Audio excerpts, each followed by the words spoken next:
السلام عليكم ورحمة الله وبركاته. عاملين ايه يا حبايبي؟ يا رب تكونوا بأحسن حال.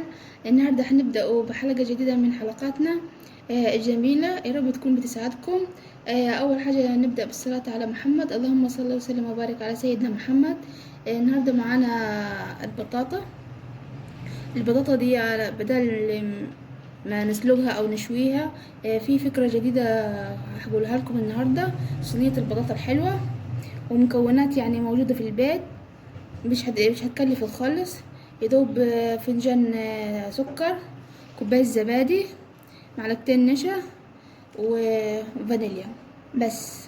دول يعني مكونات اكيد اي حد عنده المكونات دي تقدر انك انت هتغيري من البطاطا اللي على طول المعتاده بناكلوها، يا اما مسلوقه يا اما مشويه. لكن دلوقتي هنعملوها بشكل جميل. هنبدا خطوات معانا. اول حاجه عندي البطاطا دي هسلقها على النار، وبعد كده ههرسها. وهنا بعد ما البطاطا استوت وقشرتها واستنيتها شوية من انها تبرد، هجيب شوكة اهرسها.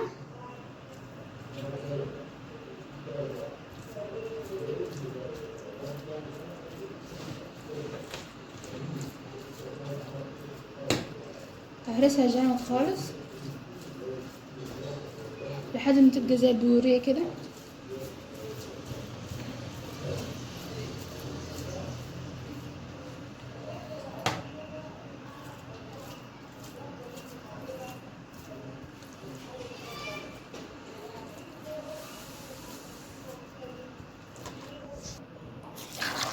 وهنا هنكمل الهرس. هرستهم بالشوكة خالص لحد ما يبقوا ناعمين خالص، ما يكونش اي حاجة صحيحة.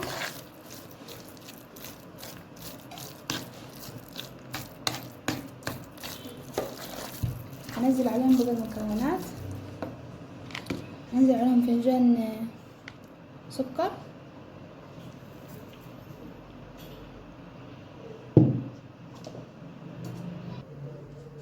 يبقى هنا بعد ما هرست البطاطا كويس خالص نزلت عليها بالسكر وكوباية الزبادي.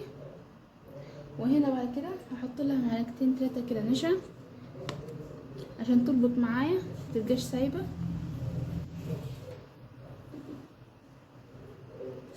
2 3. تمام. على كده هقلب كل ده مع بعض، الزبادي والسكر والنشا.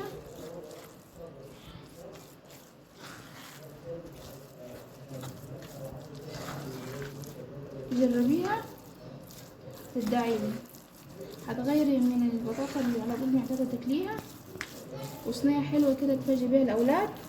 حتى الأولاد اللي عندك اللي مش بيحبوا ياكلوا البطاطا ممكن تغيري لهم الصنف ده. بس هنا أنا هقعد أقلب جامد فيهم. وهنا دلوقتي بعد ما قلبتهم كويس هجيب 3 من الباكيت الفانيليا واحط عليها عشان تدي لها ريحة. ننزل الباكيت التاني.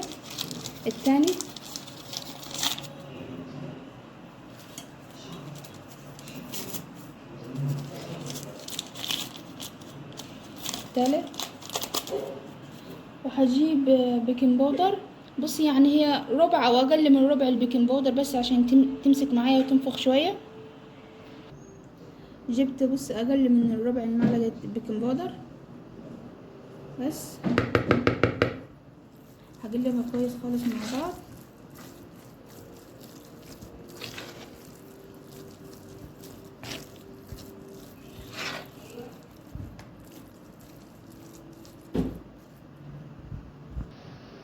وهنا معايا جوز هند، هنزل نص الكميه هنا ونصها على الوش.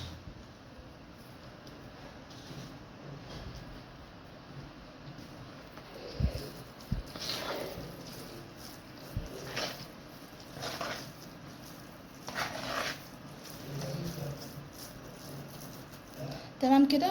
هجيب صينيه وادهنها بسمنه. هنا دهنتها بسمن. الصينيه وصلت زي كده او حسب الكميه اللي انت عاملاها.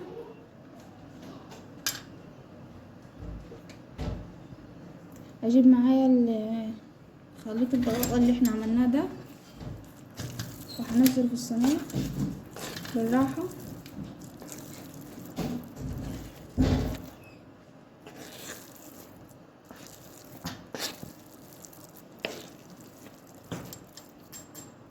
وهفرده وهسويه من فوق، يعني تبقى عاملة زي الكيكة كده.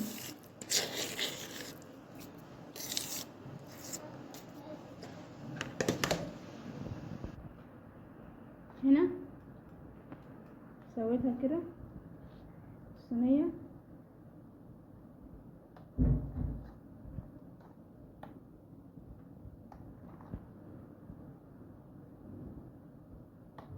مخليش حتة عالية وحتة واطية، يعني بص على قد المقدر هسويها.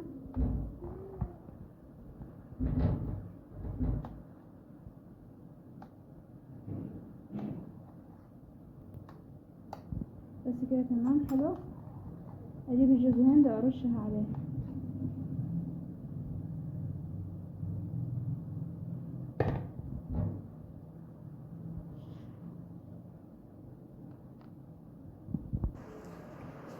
هنا هرش جوز الهند او اي مكسرات عندك، بس انا بحب اكتر حاجه جوز الهند، بيدي ريحه فظيعه للحلويات.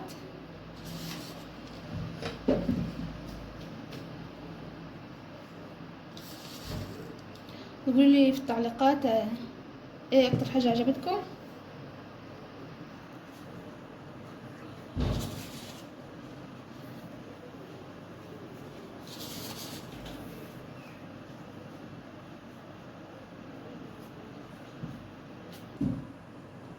كده جهزت معايا الصينيه. هاخدها احطها في الفرن على نار عاليه فوق وتحت يدوب، وهي كل حاجه فيها مستويه بس تمسك في بعضها. بس هتاخد يعني حوالي 10 دقايق 7 دقايق بس. وبعد كده هطلعها واوريها لكم. وهنا بعد ما طلعت من الفرن هسيبها شويه برضو تبرد شويه عشان اعرف اقطعها تروكه وارجع لكم. وهنا ما بعد صينيه البطاطا بردت شويه وقدرت اقطعها، هزينها بشويه جوز هند.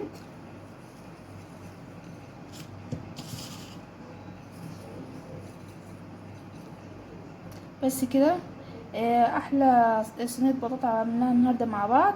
جربوها وقولوا لي في التعليقات حصل ايه معاكم. كده يبقى خلاص خلصت حلقه النهارده.